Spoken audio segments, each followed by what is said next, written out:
Kakatapos ko lang mag-ayos ng mga sisiw. Yung ibang sisiw nilagay ko sa kahon. Ayun. Yung iba naman nasa tangkal. May taklob lang para hindi sila lamigin.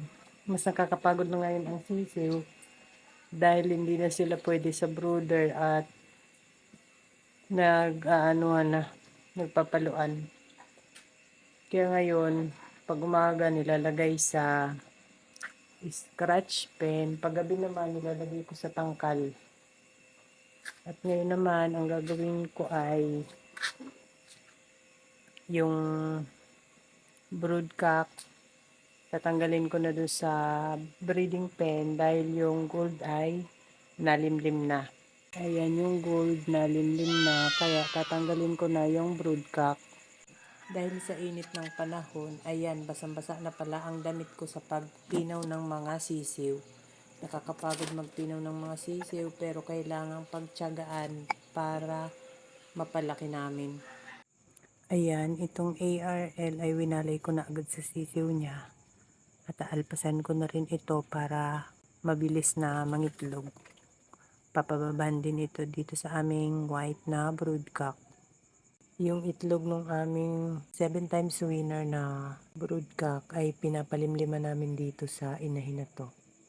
Madaming lamok. Langin kung ano yung mga lamok, kinakagat siya. Gamitin ko para umalis yung mga lamok. Ayan, parang mga watusin na naman ang tunog ng lamok. Yung isang ARL na mas nauna kong winalay ay ito, nangingitlog na siya ngayon. Kanina lang siya nangitlog. Ayan, ito na yung aking bagong walay na sisiw. Hindi naman sila maingay. Ito yung anak ng mga ARL. Ayan nga, kinabukasan, sila naman ang nilagay ko sa brooder. Papaliguan ko ngayon yung kanilang inahin ng mga sisiw. Naglalagay ko sa scratch pen.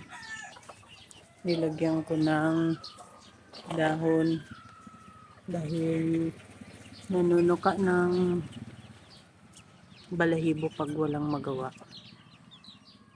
Ayan. Busy yung iba. Manuka ng dahon.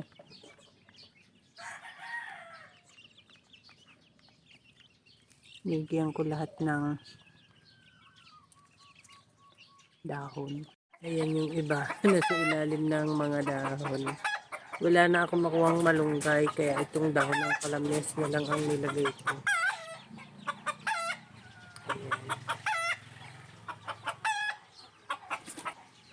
Ayan, ito yung iba. Nasa ilalim din ng kalamyas. Itong pinapaitlog ko dito, 7 times winner line na brood hen ay tatanggalin ko na dahil yung pinapalimlim namin sa itlog nito ay nalimlim na kaya tatanggalin ko na rin ito dito.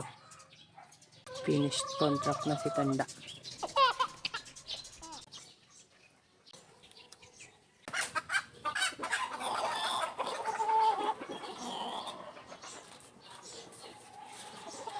Dito kumilis siya.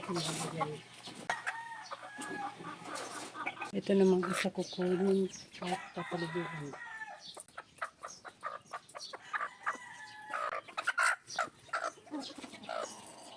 Papaliguan.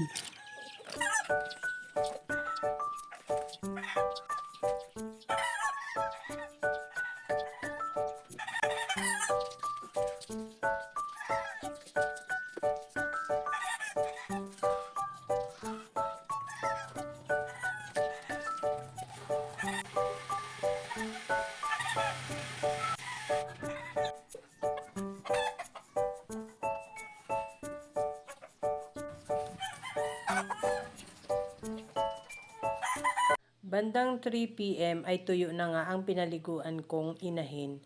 At yan, pininaw ko na at pupurgahin ko at saka tutusukan ko na rin ng vitamins para madaling makarecover ang katawan, gumanang kumain at para gumanda agad ang katawan niya.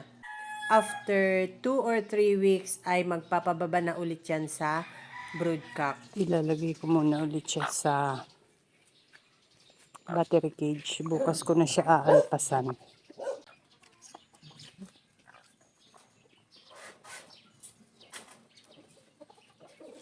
That's all guys. Thank you so much for watching. Please like, share, and follow for more. Bye!